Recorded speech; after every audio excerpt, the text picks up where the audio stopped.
Bismillahirrahmanirrahim. Alhamdulillahilladzi arsala rasulahu bil huda wa dinil haqq lidhirahu 'ala ad-din kullih walau karihal musyrikun. Wassalatu wassalamu ala asyrafil anbiya'i wal mursalin wa ala alihi wa sahbihi ajma'in. Subhanaka la ilma lana illa ma 'allamtana innaka antal 'alimul hakim. ولا حول ولا قوة إلا بالله العلي العظيم. قال الله تعالى في القرآن الكريم: أعوذ بالله من الشيطان الرجيم. بسم الله الرحمن الرحيم. ولتكن منكم أمة يدعون إلى الخير ويأمرون بالمعروف وينهون عن المنكر وأولئك هم المفلحون. ولا تكونوا كالذين تفرقوا واختلفوا من بعد ما جاءهم البينات وأولئك لهم عذاب عظيم. صدق الله العظيم. Surah Al-Imran ayat 104 dan 105 yang berpesan pada orang yang beriman supaya ada di kalangan kita satu kumpulan orang-orang yang berjuang menyeru ke arah kebajikan, yakni menegakkan Islam, mengajak melakukan perkara-perkara yang baik dan mencegah daripada melakukan perkara-perkara yang mungkar. Kerana itulah orang-orang yang akan beroleh kejayaan. Dan janganlah kembali melakukan sesuatu seperti mana masyarakat yang terdahulu zaman jahiliyah, kerana sekiranya itu berlaku adalah amat besar azab yang nanti kita. Saudara pengacara majlis, rakan-rakan saya saf pimpinan Perikatan Nasional yang berbahagia, Ustaz Abdullah Hussein selaku Suruhjaya PAS Negeri Johor Darul Ta'zim yang juga merupakan negeri angkat kepada kawasan Parlimen Jempol bagi pilihan raya umum negeri yang akan berlangsung tak lama lagi. Yang bahagia Cikgu Haji Irfani, Pesuruhjaya PAS yang berhormat saya Dr. Muhammad Yazid, Ketua Provinsi Perikatan Nasional Negeri Melaka yang juga diangkat bagi kawasan kita ini, Saudara Nur Afandi Saleh, pemangku pengurusi Bersatu bagi kawasan Jempol, rakan-rakan parti-parti komponen, Datuk Wajeng, pengurusi gerakan Jempol, Datuk Seri Suresh, Ketua Sayap Persekutu Bersatu Negeri Sembilan, Datuk Kumar, Ahli Jawatan Kuasa Dewan Himpunan Penyokong PAS Negeri Sembilan, pimpinan tempatan, tuan-tuan dan puan-puan yang saya kasih sekalian. Apa khabar tuan-tuan semua? Baik. Saya minta maaf pada penganjur, saya minta nak ucap lebih awal kerana saya tak boleh jadi pelari terakhir. Sebab kalau pelari terakhir lagi ganti-ganti itu yang paling laju sekali. Saya masih lagi keuzuran, suara pun tak keluar. Saya pun tak pernah sepanjang hidup saya lama berjuang dalam politik, ceramah tiap-tiap malam sejak sebulan non-stop. Nak pecah rekod dunia ni tak ada orang bersyarah tiap-tiap malam. Tapi malam ini kerana dah berjanji nak datang, maka saya datang juga. Mudah-mudahan saya dapat memanfaatkan perjumpaan kita pada malam ini, walaupun tempat saya ditukar saat akhir, tuan-tuan taklah apalah ya. saya kirim salam dan ucap terima kasih kepada pengurusan Felda kerana pada awalnya telah bersetuju. Maknanya peringkat pegawai-pegawai Felda setuju. Kalau cancel last minute itu tidak salah pegawai, adalah daripada kayangan turun sabda untuk membatalkan. Jadi jangan marah pada pegawai Felda. Kita faham hati mereka juga bersimpati bersama-sama dengan kita. Jadi saya ucapkan terima kasih kepada pegawai-pegawai Felda. Saya faham di Jempol ini banyak kawasan-kawasan Felda, ya. Dan Jempol ini saya dah banyak kali juga datang. Baru ini pun saya datang, saya makan apa tu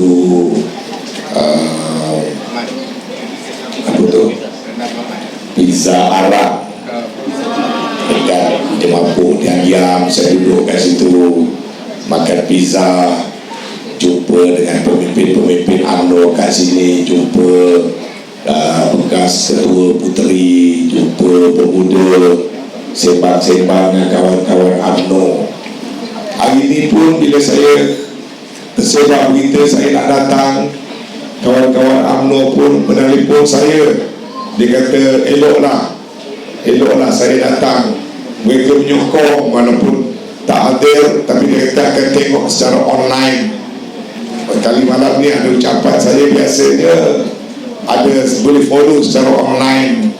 Biasanya puluhan ribu jugalah yang mengikuti ucapan. Jadi saya tak bukan saja berucap kepada tuan-tuan yang hadir, yang program sedikit tergendala kerana pindah kawasan, tetapi insyaAllah ucapan ini saya harap dapat kita kongsikan dan dapat didengar di seluruh negara.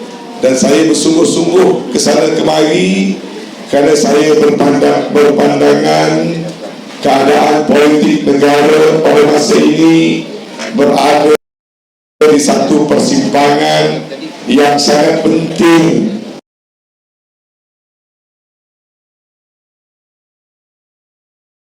untuk kita rakyat menanganinya secara bersama. Untuk membolehkan kita menangani politik ini secara bersama, kita perlukan kepada kefahaman, bukan emosi, bukan sentimen, bukan soal perasaan pribadi dan sebagainya. Pada rakyat, ada je pilihan raya, kita dengar pengumuman sana, pengumuman sini semata-mata kerana nak pancing undi. Itu tak boleh bertahan lama. Politik ini maraton, bukan lari 100 meter.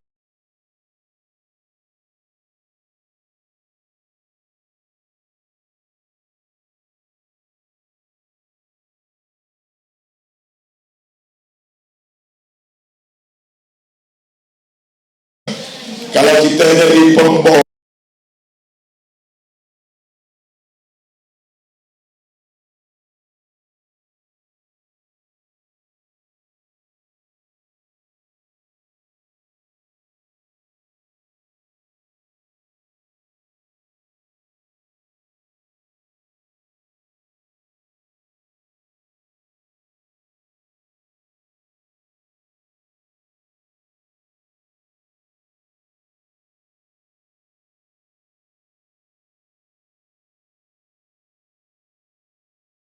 ini maraton, bukan lari 100 meter. Kita jadi pembohong, lambat laun orang tahu. Kalau kita jadi perasuah, lambat laun juga akan kantoi.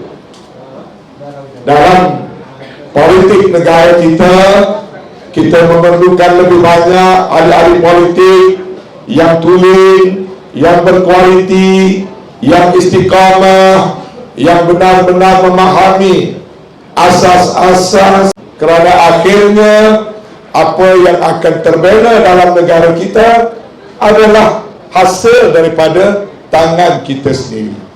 Allah tidak akan mengubah sedikit pun apa yang ada pada sesuatu kaum, hatta yughayyiru ma bi anfusihim, sehinggalah kaum itu sendirilah mengubah apa yang ada pada diri kita. Itu jelas peringatan dalam Al-Quran, innallaha la yughayyiru ma biqaumin hatta yughayyiru ma bi anfusihim. Sebelum dari itu saya nak sentuh sikit ringan-ringan dulu ya. Sementara dia Presiden Persatuan Bahasa Melayu, dia tidak pimpin mahasiswa keseluruhannya, tapi kami berdua kebetulannya nama sama lah. Itu pun Anwar, yang ni pun Anwar. Bapa pula sama juga, dua-duanya sama nama Nabi. Seorang anak nama Nabi Ibrahim, seorang lagi Nabi Musa. Nabi Ibrahim pun ada kelebihan, maka tak angus. Nabi Musa pun boleh belah laut. Tapi walaupun nama sama, perangai lain-lain, tak sama ya.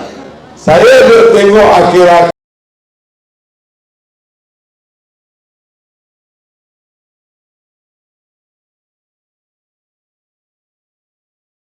ini, kerana kami lama 10 tahun bersama dalam kabinet, dan saya adalah orang yang bersederhana dalam politik.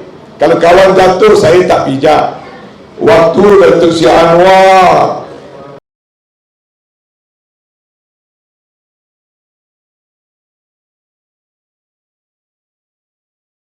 beberapa hari sebelum dia dipecat, saya antara menteri yang terakhir masih makan nasi bersama di dapur rumah beliau dan bawa dia merawat Kelantan dan sebagainya. Just beberapa hari sebelum dia dibuang.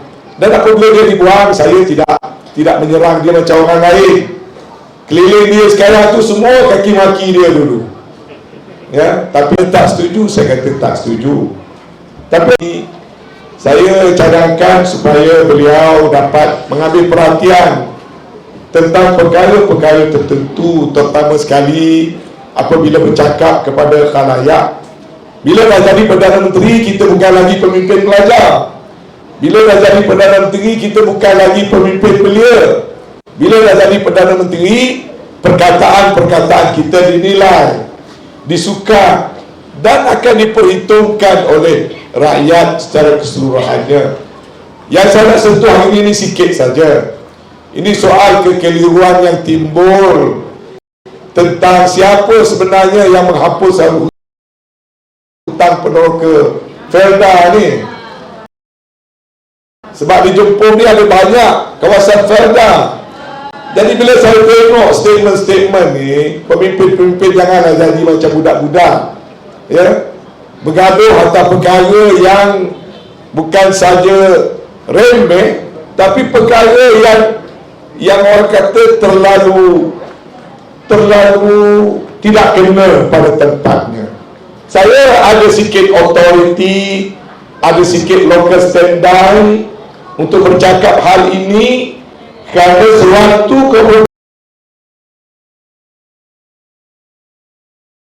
keputusan itu dibuat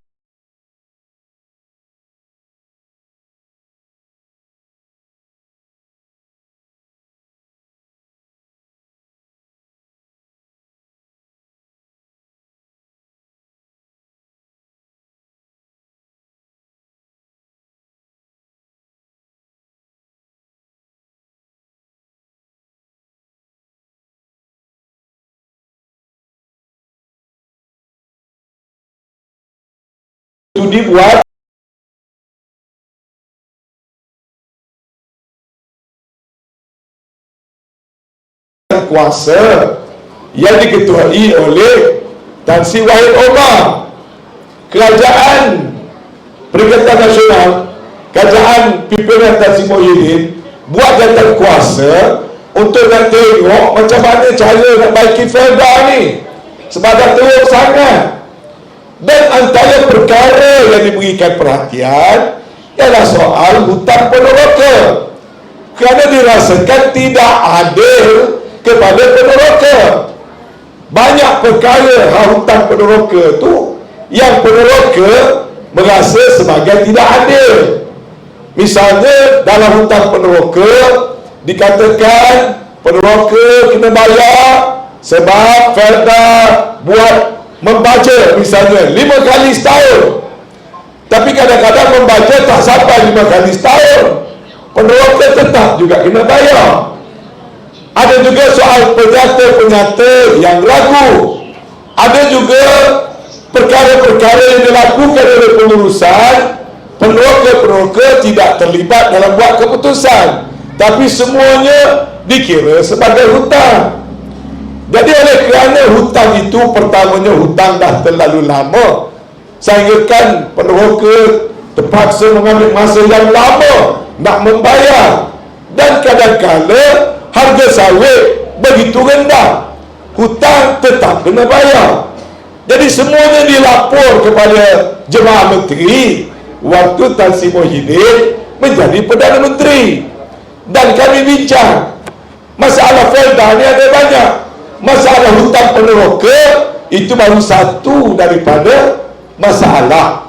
Dia ada lagi masalah FGV, bila di public listed kan menghadapi masalah. Ada masalah pembelian estate yang timbul keraguan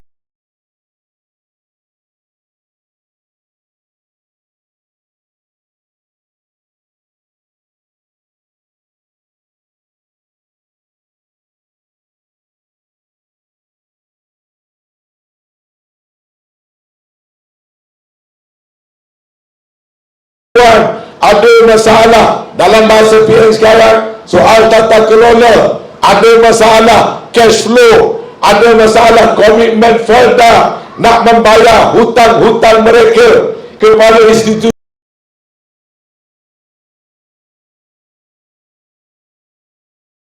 bank. Jadi banyak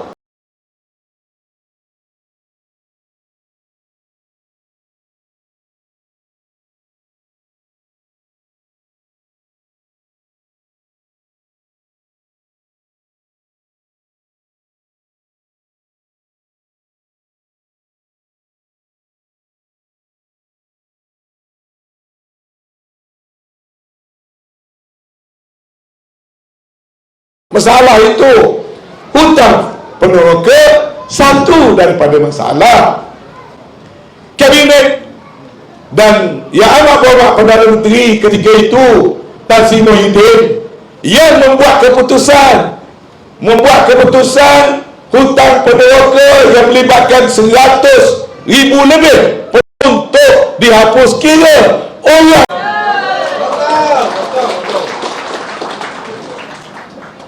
Kemudian ahli Parlimen Pakatan Harapan dalam bulan September tahun 2021 berkerajaan hutang peneroka ni dah berada di tahap mana dari segi pelaksanaan dalam tahun 2021, dan kerajaan waktu itu telah menjawab dan memberi laporan pada, ingat ya, ini jawapan Parlimen, dia tak boleh bohong.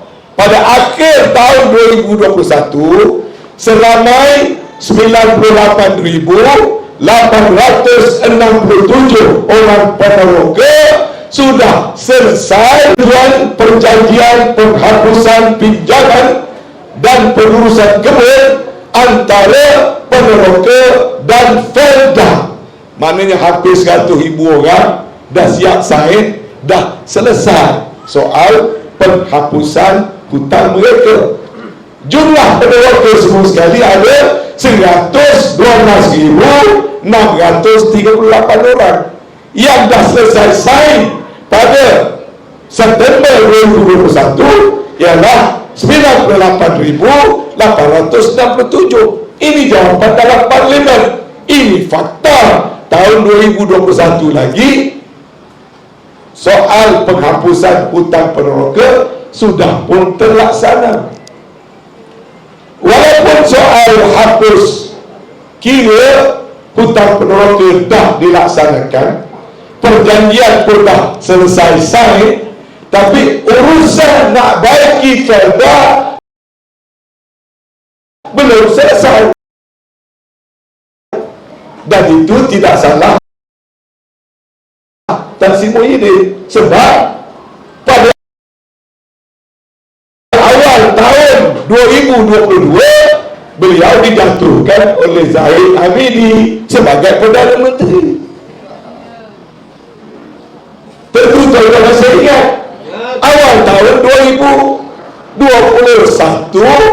Tan Sri Muhyiddin dah tidak jadi Perdana Menteri, tetapi keputusan kabinet telah pun dibuat dan penghapusan bagian hutang peneroka sudah pun dilaksanakan. Tapi ada benda-benda lain dalam proses pelaksanaan, termasuk waktu Perdana Menteri Datuk Seri Ismail Sabri Yaakob. Antaranya ialah apabila Felda tak boleh kutip duit dengan peneroka, Felda perlu duit nak bayar hutang-hutang dia kepada bank dan sebagainya. Maka kerajaan kena ada formula. Tak boleh hanya hapuskan hutang, tinggalkan saja. Felda begitu, lancarkan bond, nak melancarkan sukuk, dan sukuk itu prosesnya panjang, perlu diambil tanggungjawab oleh kementerian-kementerian lain. Itu yang belum selesai. Bila Datuk Seri Anwar Ibrahim datang, saya dengar dia bersyarah, dia kata dia buka fail, hutang belum hapus, dia kena bawa dalam kabinet. Yang dia sign itu pula kena tengok, sign sebagai Perdana Menteri ke, sign sebagai Menteri Keuangan. Dulu zaman Tan Sri Muhyiddin, Menteri Keuangan orang lain, Perdana Menteri orang lain. Zaman Datuk Seri Anwar, Menteri Keuangan pun dia. Tapi yang dia sign itu adalah jaminan kerajaan untuk bond, untuk sukuk, yang merupakan sebahagian daripada formula penyelesaian bagi membantu Felda. Bukan dia sign soal penghapusan hutang. Penghapusan hutang sudah terlaksana tahun 2021. Jadi saya cakap tu secara ringkas sebagai nasihat, sebagai seorang kawan. Kami berdua jadi menteri bersama-sama 10 tahun. Dulu pun kawan, sekarang pun kawan, masa akan datang pun tetap kawan. Kita kerja sebagai menteri ini, kerja untuk rakyat, tak ada peribadi, tak ada soal peribadi, ya. Kita kerja atas soal-soal yang dasar. Yang betul kita kata betul, yang salah kita kata salah. Jadi oleh kerana ceramah ini patutnya dibuat di Felda dan tak dapat dibuat di Felda, maka saya harap izinkanlah saya tadi menyentuh sikit, nak berikan gambaran kepada peneroka Felda. Saya terima kasih untuk PN10 ke, PN9 ke, PN8 ke, kena melek orang Felda.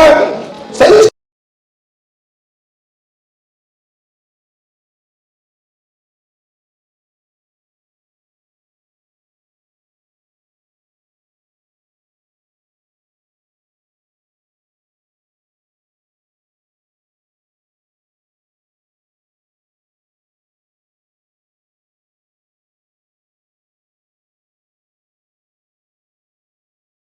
setuju, memang berikan tanah, adakan kemudahan dan sebagainya. Tetapi daripada satu masa ke satu masa, keadaan ekonomi berubah, berbeza. Yang ada di hadapan kita bukan lagi peneroka Felda yang asal, tetapi generasi kedua, generasi ketiga Felda yang keperluannya sudah tidak sama dengan generasi pertama dulu. Mereka bukan hanya perlukan soal hanya tanah dan kebun, mereka memerlukan ilmu pengetahuan, mereka memerlukan teknologi, mereka memerlukan rumah-rumah generasi kedua, mereka memerlukan berbagai-bagai pembelaan. Mana-mana juga kerajaan, lebih lagi kalau kerajaan Perikatan Nasional mengambil balik, kita sudah tentu akan meletakkan agenda peneroka Felda adalah antara yang penting. Yang jadi masalah ini tuan-tuan sekalian, termasuk apa yang saya lalu. Sebelum saya sambung, saya nak susun jari 10. Mohon maaf kepada kawan-kawan saya di Jepun, semuanya sahabat karib saya. Datuk Salim, mantan ahli parlimen, sahabat yang paling karib macam adik-beradik. Saya tak tahu tuan-tuan tahu ke tidak, dia banyak sependapat dengan saya. Terus terang saya kata, saya dengan dia adalah antara orang yang tak setuju dengan tindakan Zahid Hamidi. Saya ulang, kami tidak setuju, bukan secara peribadi, Ini kerana soal pertimbangan politik masing-masing. Ya, kalau nak dikirakan tuan-tuan, saya ini bukan ketua cawangan. Saya ini Setiausaha Agung Parti. Saya Setiausaha Agung Barisan Nasional. Saya Setiausaha Agung UMNO. Saya pengurusi Barisan Nasional Negeri. Saya pernah pegang pengurusi Badan Perhubungan UMNO Negeri Kelantan. Saya ahli parlimen beberapa penggal. Saya calon parti 8 penggal berturut-turut. Saya ahli Dewan Negara. Saya ahli Dewan Negeri. Saya ahli Dewan Rakyat. Saya Menteri Belia dan Sukan. Saya Menteri Luar Bandar. Saya Menteri Wilayah Persekutuan. Saya Menteri Komunikasi. Bukan ketua cawangan simpan petang atau seni menanti atau kampung apa sebelah ni yang ada Lonek pun saya dengan penuh reda tinggalkan UMNO ni. Tuan-tuan, saya kena share lah dengan kawan-kawan UMNO di Jempol ini, sebab saya tahu dalam hati mereka juga sependapat dengan saya, tapi mereka tersepit sebab mereka masih pegang jawatan. Saya dipecat, lebih mudah buat keputusan sebab dah dipecat. Tapi saya heran juga pemimpin UMNO, dah dia pecat saya, bila saya masuk PAS dia pula koyak. Kenapa koyak? Saya bukan lompat, saya bukan katak. Saya dipecat. Bila dipecat, saya tak ada parti. Dah kamu cerai saya menjanda. Tapi janda saya, janda berhias. Kamu cerai saya, ada yang meminang. Bila saya dipinang oleh orang lain, ya kamu koyak, dia apa pasal? Tapi ramai kawan-kawan saya di Jempol, dia faham apa yang saya buat, tuan-tuan. Saya buat kerana saya nak pastikan waktu itu UMNO kekal kuat dan memimpin jemaah Islamiah yang lain. UMNO itu dilahirkan untuk memimpin, bukan untuk dipimpin, bukan untuk jadi parti minta sedekah macam sekarang. Nak bertanding kursi pun kena minta dengan orang. Betul tak, tuan-tuan?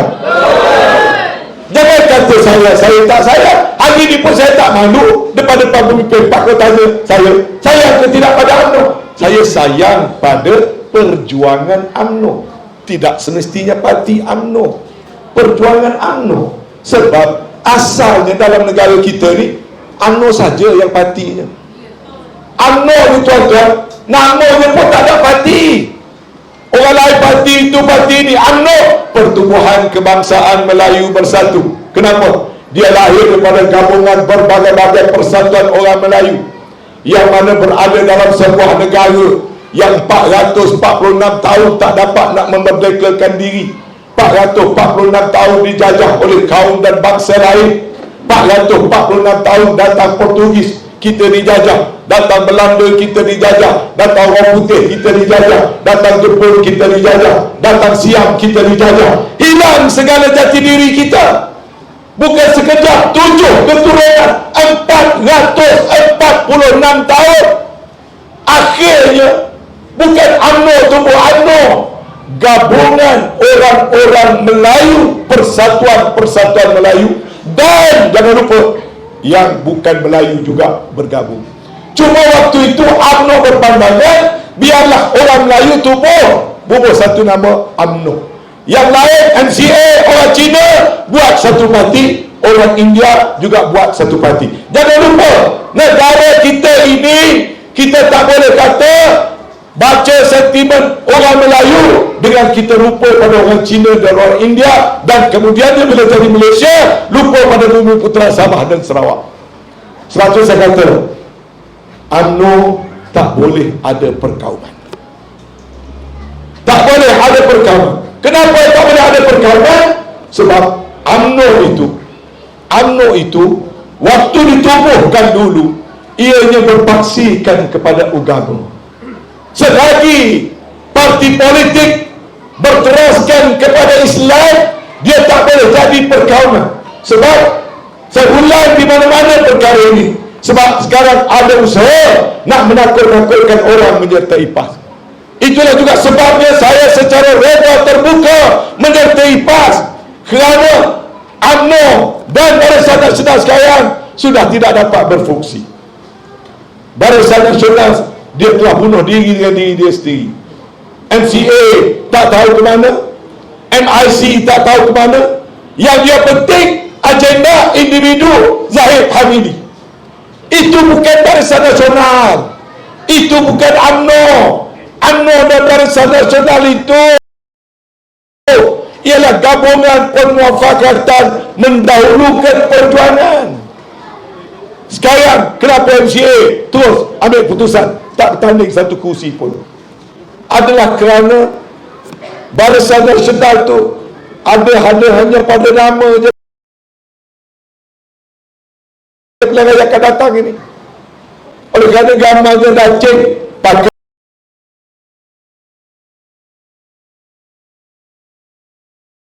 kalau lagi dah cek, tapi MCA dah tak ada situ, MIC dah tak ada situ. Dulu Barisan Nasional ada 15 parti, 16 parti. Kerana jatuh akibat salah laku kita sendiri, akhirnya jatuh. Semua orang telah keluar meninggalkan Barisan Nasional. Akhirnya yang setia ada MCA dan MIC. Tapi kerana terlalu nak bokor DAP, dia gelarkan MCA dan MIC sebagai biawak hidup. Biawak hidup kepada siapa? Kamu fikir MCA, MIC biawak hidup? Jadi kalau MCA, MIC biawak hidup, DAP itu apa? Itu adalah buaya naga, kalau kamu nak tahu. UMNO Zahid Hamidi dah tak kenal siapa lawan, siapa kawan. MCA memang membakar diri, MIC memang membakar diri. Kenapa? Kerana dia mempertahankan dasar kesederhanaan. MCA dan MIC menjadi sebahagian daripada dasar yang sama. Sebab tu kita mesti saling mempertahankan antara MCA, MIC dan UMNO, kerana kita pegang dasar yang sama. Jangan waktu kita kuat, maka kita rasa kita nak tinggalkan kawan kita. Akibat dia, Barisan Nasional menjadi makin kecil. Akhirnya apa jadi tuan-tuan sekarang? Berjuta-juta orang dah meninggalkan UMNO. Saya ni dah terlewat meninggalkan UMNO, tuan-tuan. Tuan-tuan tinggalkan UMNO lebih awal pada saya. Saya baru dapat nombor keahlian PAS 1,267,777. Tak keberat tu, tuan-tuan. Bersyarat tiap-tiap malam untuk PAS.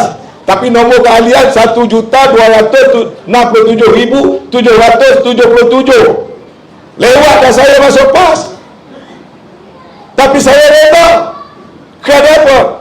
Saya bukan tengok pada PAS sebagai partinya, saya tengok kepada dasar perjuangan yang ada pada PAS. Sebab saya ulang balik, negara kita ini apabila kita capai kemerdekaan, dia kena ada asas-asas membina bangsa dan negara. Kena ada asas.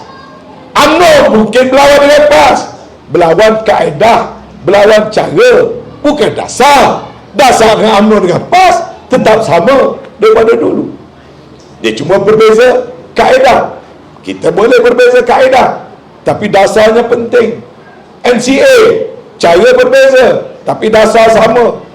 MIC dasar sama. Tapi bila kita nak ambil PKR, PH dan juga DAP, kena renung baik-baik, sebab dasarnya terlalu sangat berbeza. Kita tidak bergaduh soal peribadi. Hari ini saya dapat surat saman daripada Yang Berhormat Tan Sri Lim Kit Siang. Saya sampai di Jepun, orang rumah call, dia kata ada surat. Lim Kit Siang saman saya kerana ucapan saya dibaca. Saya kata tak ada masalah. Saya dah lama sebenarnya tunggu Lim Kit Siang saman saya, supaya dia bertemu buku dengan luas. Dia jangan fikir dia boleh bully Anwar Musa. Saya berpegang pada apa yang saya kata. Dia saman saya lusa, saya akan arahkan pula lawyer saya saman dia. Sebab dalam Facebook dia kata Anwar Musa sejak masuk PAS, perkara pertama dia lakukan ialah dia tiru Haji Hadi kerana dia membuat tuduhan-tuduhan yang liar dan tidak berasas. Itu juga cuba mencemarkan kewibawaan saya sebagai orang politik. Maka saya akan mendakwa Lim Kit Siang kerana cuba membuat defamation terhadap saya. Saya harap dia pertahankan diri. Yang dia dakwa saya tak ada masalah. Malam ni pun saya boleh ulang sekali lagi, supaya lawyer Lim Kit Siang ambil ucapan dibaca, ambil lagi ucapan dijemput, gabung dua-dua, bawa ke mahkamah. Sila bawa. Kita ni orang perjuangan. Orang perjuangan, kita tidak mudah boleh diugut ataupun nak diapa-apakan selagi mana kita berkata benar. Saya menentang Zahid kerana saya pegang pada kebenaran. Saya tolak DAP, saya pegang pada kebenaran. Dan saya bukan bercakap di belakang. Tiap-tiap malam saya berpidato secara terbuka. Nak saman, bring it on, no problem. Tak ada masalah. Rakyat negara ini tidak boleh nak dibuli, nak ditipu oleh mana-mana ahli-ahli politik. Saya telah menguraikan sejarah politik negara kita dan sejarah DAP. DAP bermula dengan parti PAP. Apabila Tengku Abdul Rahman terima Singapura masuk ke dalam Malaysia, pilihan raya pertama tahun 65, kata silap saya, Chen Man-Heng bertanding di Seremban atas tiket PAP dan Dewan Raya bertanding di Bangsa atas tiket PAP. Dalam proses kempen itu, Tengku Abdul Rahman melihat kempen-kempen berbaur tidak sehat, kempen-kempen berbaur perkauman yang tidak sesuai dengan naluri dan rakyat Malaysia yang kita merdekakan berdasarkan pada social contract yang tertentu. Islam ada tempat dia, bukan Islam ada tempat dia. Bumi Putera ada kedudukan dia, bukan Bumi Putera ada kedudukan dia. Tanah adat, tanah rizal Melayu, soal bahasa, soal agama adalah social contract. Bila PAP berkempen dengan nada-nada secara tidak langsung bercanggah dengan naluri dan falsafah terbina negara tanah Melayu dan Malaysia ketika itu, Tengku Abdul Rahman lebih rela keluarkan Singapura kerana tak mahu pada ideologi PAP. PAP sebuah parti sosialis. Kempen dia banyak berbau resis. Banyak laporan yang jelas menunjukkan kempen-kempen berbau resis. Hatta Parti Komunis Melayu bertumpang semangkuk membantu kempen-kempen pilihan raya parti PAP. Sedangkan Parti Komunis Melayu diharamkan pada ketika itu. Tengku Abdul Rahman bawa usul keluar ke Singapura. Kalau dah kena kencing manis, potong, biarlah hilang ibu kaki sebelum hilang sebelah paha. Kita tak mahu apa terjadi di Singapura akan menimpa negara kita Malaysia. Kita hilang Singapura pada ketika itu. Bukan satu benda kecil, satu benda yang besar. Nak tolak satu wilayah tak menjadi sebahagian pada negara kita yang baru saja 2-3 tahun menjadi sebahagian daripada Malaysia. Ada sebabnya kenapa Tengku Abdul Rahman buat begitu. Waktu tu di sini ada Tengku Abdul Rahman dan Tun Razak, pemimpin yang pintar, yang bijak. Tapi di Singapura dia ada Lee Kuan Yew. Lee Kuan Yew pun tak kurang bijak. Bila Malaysia keluar, kawan-kawannya daripada PAP yang berada di Semenanjung buka parti DAP. Dasar DAP masih lagi dasar yang sama dengan PAP. Singapura dah keluar, tapi virus fahaman DAP, PAP dibawa melalui DAP. Apa benda nak dakwa saya? Buka balik sejarah, buka perlembagaan kamu, buka teks ucapan kamu, cek apa perbuatan kamu. Itu sejarah, tidak boleh dibagi.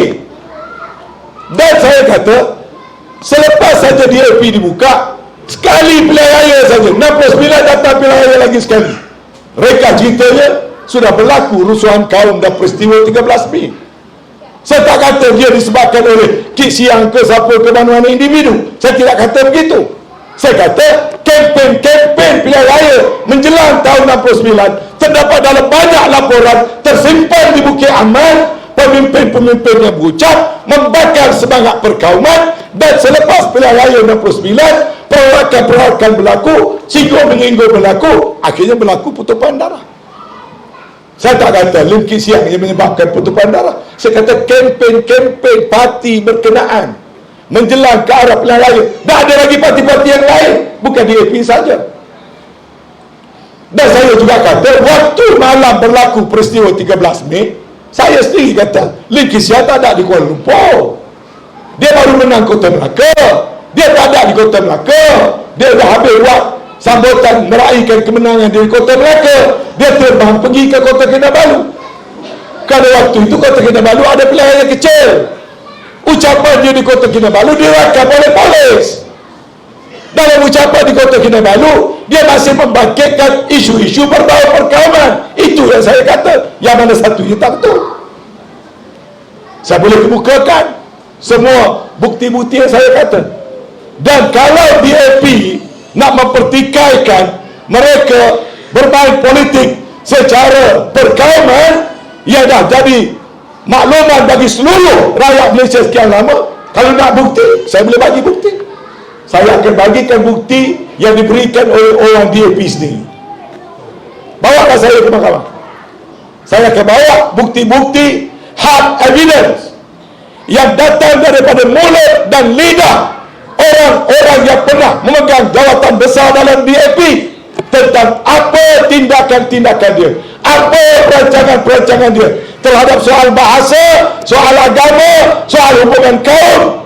DAP menjalankan kempen-kempen yang berbau perkauman. Dan saya berpegang pada apa yang saya kata. Dan saya tidak perlu apologetik. Saya tidak perlu apologetik. Dan terus terang saya kata, saya tak setuju dengan Zahid Hamidi kerana dia nak meninggalkan PAS dan Bersatu yang telah terbentuk dalam Muafakat Nasional, kona kod belakang, main pintu belakang, pergi buka jajaran baru dengan DAP. Saya menentang. Dan mereka gelarkan saya broker. Broker Bersatu, broker PAS. Tuan-tuan, saya sedikit pun tak kecil hati kalau tuan-tuan nak panggil saya broker PAS atau broker Bersatu. Saya lebih reda, lebih baik Anwar Musa jadi broker Bersatu daripada menjadi broker dan barua kepada DAP. Ini soal pegangan politik. Soal pegangan politik.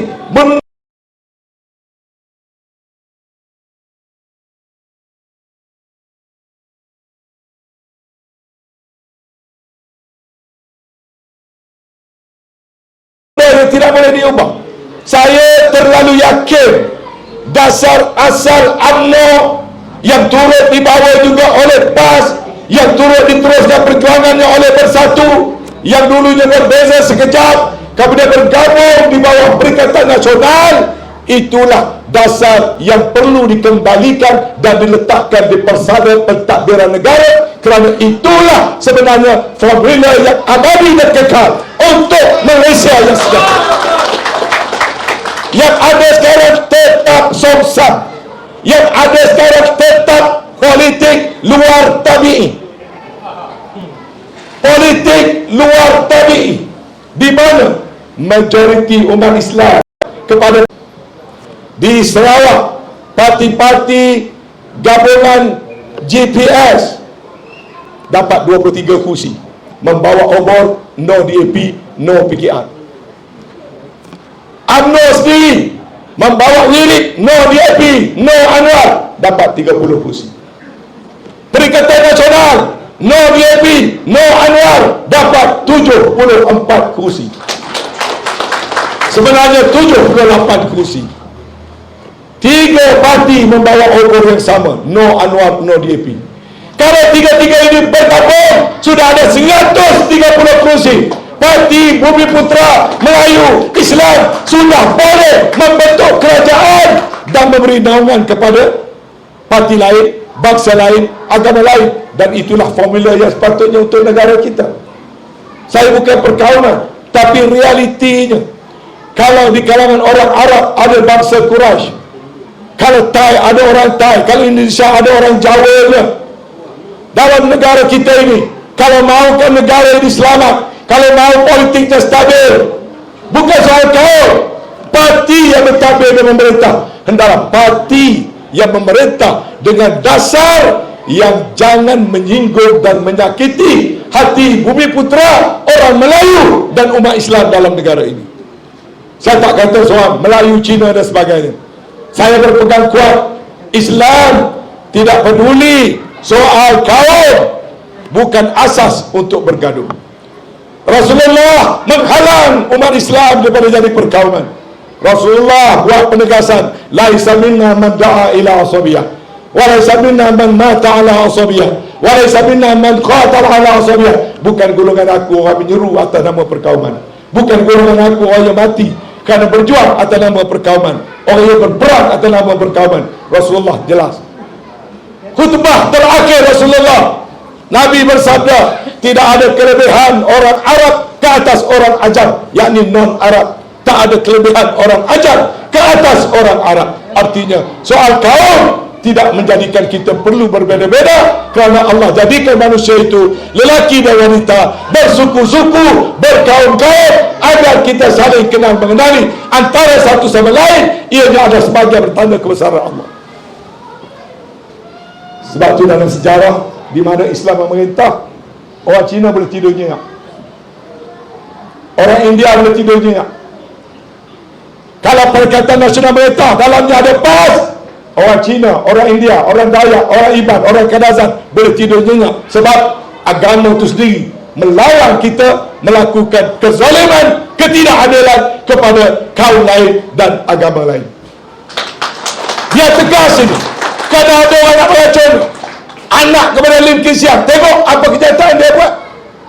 Dia kata kalau Papua di Green Wave ini naik, dia kata kalau dia tengok kuil Hindu, dia tak suka, dia akan robohkan kuil.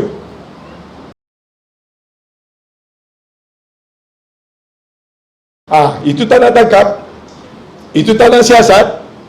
Kenyataan itu sudah lebih daripada perkauman. Bila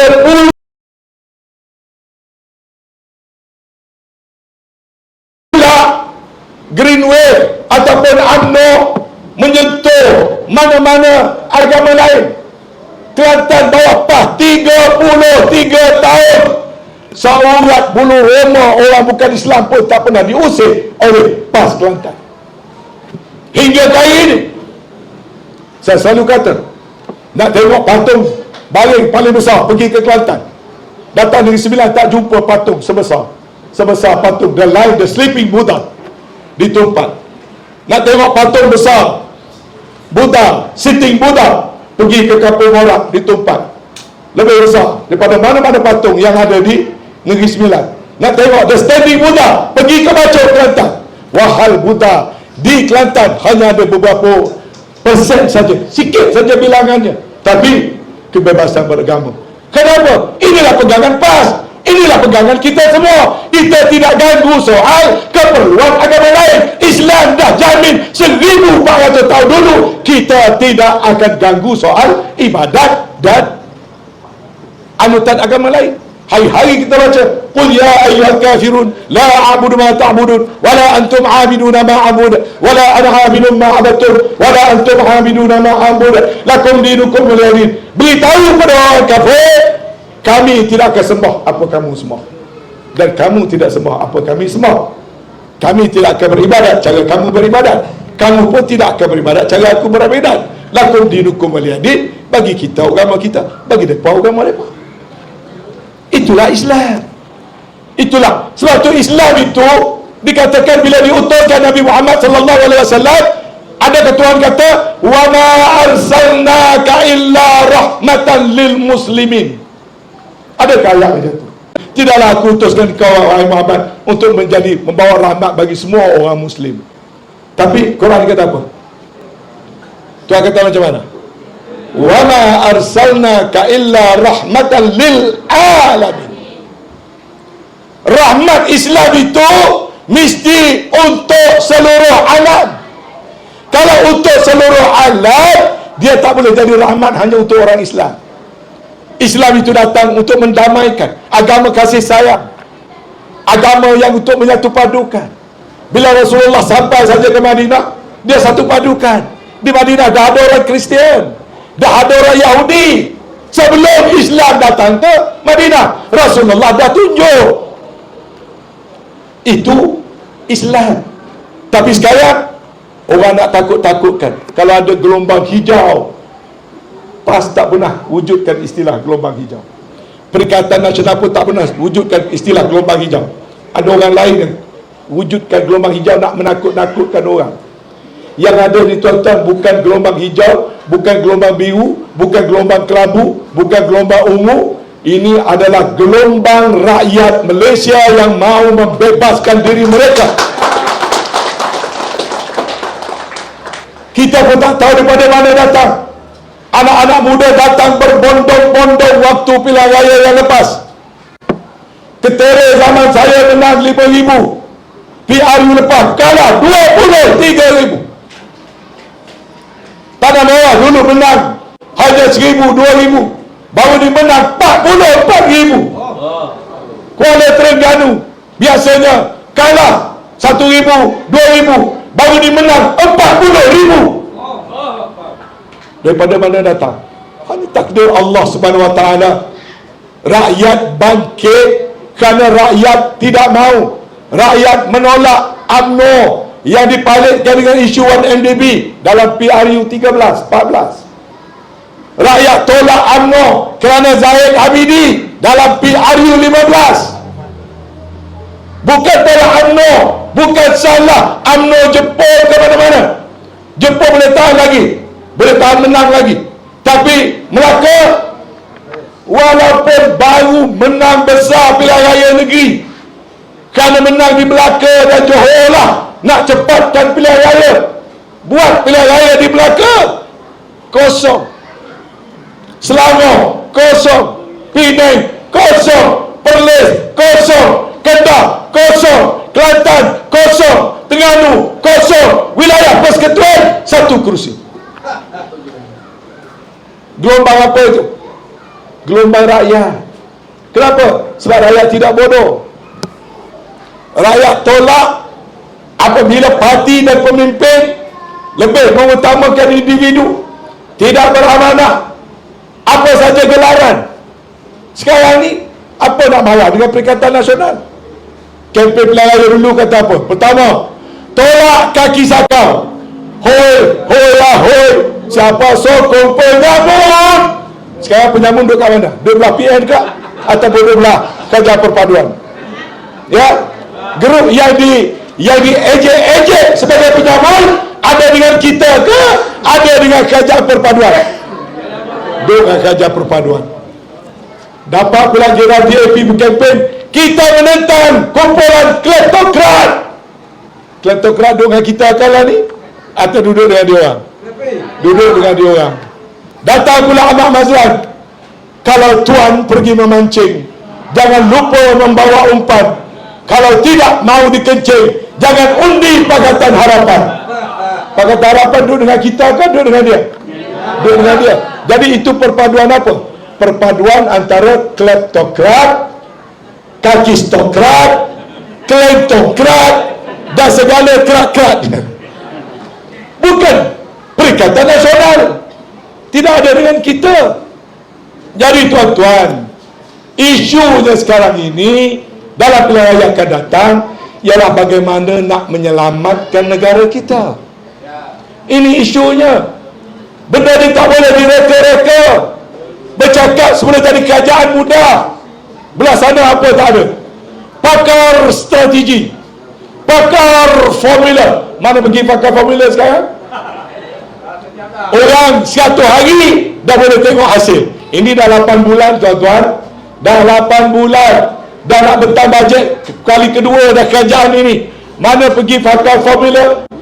Kenapa formula tak dibawa? Harga barang terus naik, RM2 terus jatuh, pelaburan terus naik, pasaran saham paling buruk dalam sejarah. Tak lama lagi bil elektrik nak kena naik, harga beras pun nak naik, segala-galanya nak naik. Tuan-tuan nak pakar lagi kerajaan yang macam ini?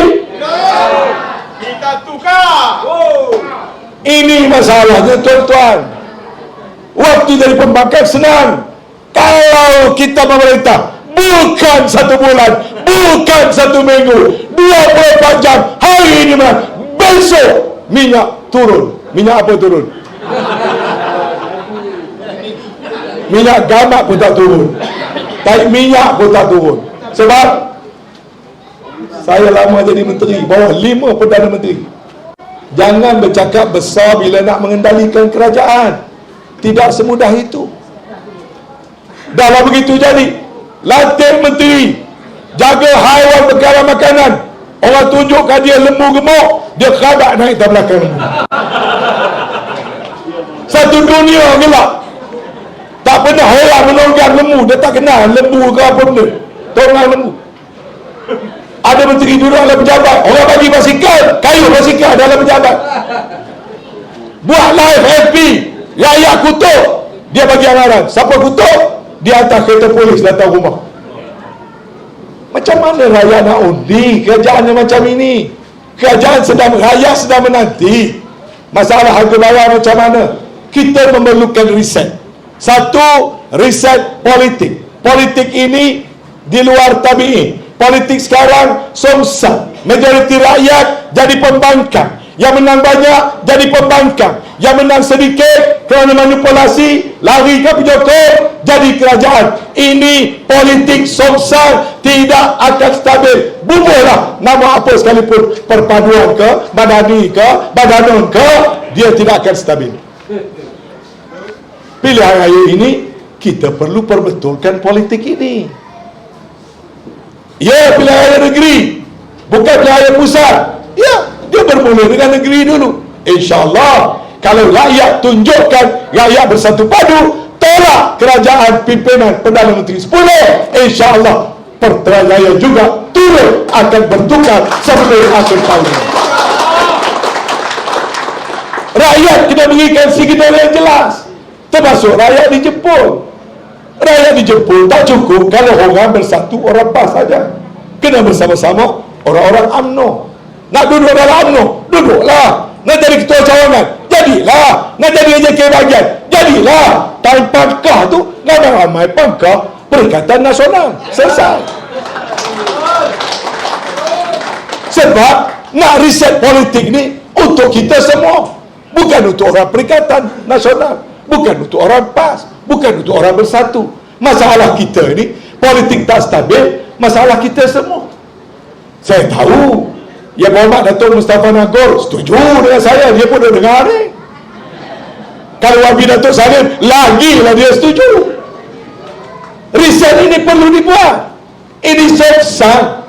30 ahli parlimen BN. Saya tahu malam pilihan raya tu keluar saja Rizal pukul 8.30, Tok Mat dah terpacak pergi rumah Hamzah Zainuddin, bersetuju nak buat kerajaan di kalangan parti-parti yang ada 130 kursi ni. UMNO ni tuan-tuan, kalau bagi pada Tok Mat, selesai. Orang Negeri Sembilan, kalau nak tolong UMNO, tolong Tok Mat jadi presiden, jangan kekalkan Zahid. Faham ke tak?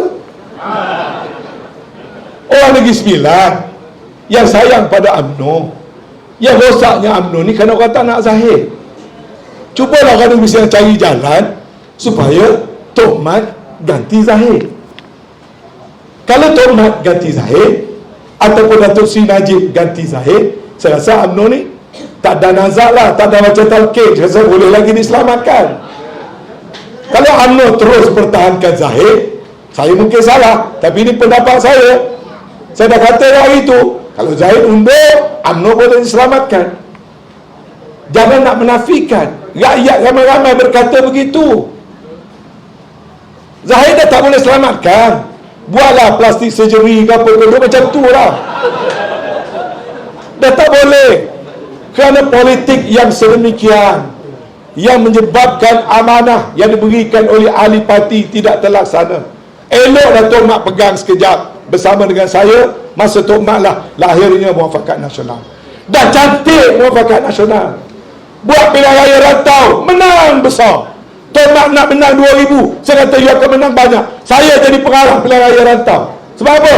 Orang PAS sokong, UMNO sokong, India sokong, China sokong, semua sokong. Tok Mat menang besar. Pergi ke Tanjung Piang, agak calon MCA, pos rupa, menang besar. PAS sokong, UMNO sokong. Sebab kalau ganti, tak nak ganti Tok Mat, saya nak cadangkan cepat-cepat keluarkan Datuk Najib. Ini semua kawan-kawan saya tahu siapa yang berkebolehan, siapa yang ada prinsip. Saya tak nak ulas soal betul salah kuasa mahkamah dah selesai. Kalau tanya saya peribadi, segera akan beri pengampunan kepada Datuk Najib. Sebab tak ada orang nak menyelamatkan UMNO. Kalau Datuk Najib keluar, saya rasa UMNO boleh selamat lagi. Tapi kalau pendam lagi, simpan Datuk Najib lama, tak bagi pula Tok Mat naik ke atas, bertahan lagi dengan Zahid, tak lama qalu inna lillahi wa inna ilaihi raji'un.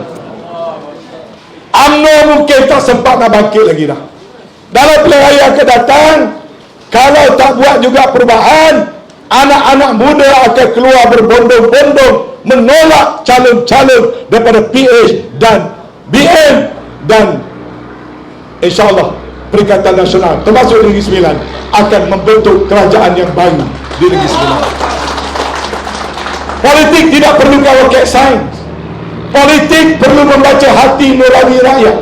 Kalau buat benda lain daripada hati nurani rakyat, tunggulah akibat, tunggulah kehancuran. Negara ini dibina oleh rakyat, bukan dibina oleh pemimpin. Dibina oleh rakyat.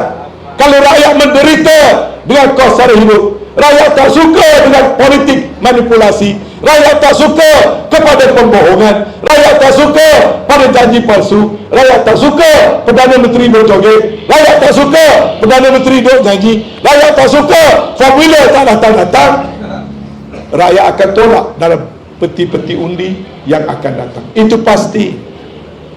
Sebab itu tuan-tuan, saya kata 3 riset yang kita perlukan. Pertama, riset politik. Betul kan?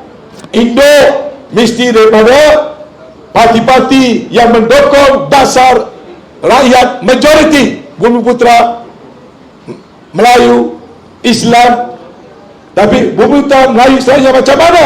Yang menerima dan bersedia untuk memberikan perlindungan, perkongsian yang adil dan saksama dengan semua kaum dalam negara ini. Sejak merdeka dasar itu, kita kena kekalkan dasar itu sekarang.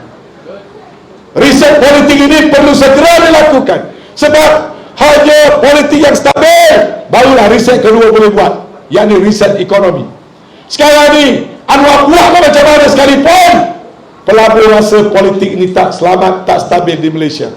Hari ini 7 orang, 8 orang datang rumah saya daripada tycoon berbangsa Tionghoa, bawa nasi datang makan rumah saya. Orang saya dia tahu saya orang PAH, patutnya orang Cina tak datang ke rumah. Ni datang bawa makanan, duduk. Saya tanya sebagai kawan, saya tanya sebagai peniaga, apa perasaan kamu dengan kerajaan sekarang? Dia kata hopeless. Ramai juga yang kata duit pun banyak yang dah bawa keluar daripada Malaysia.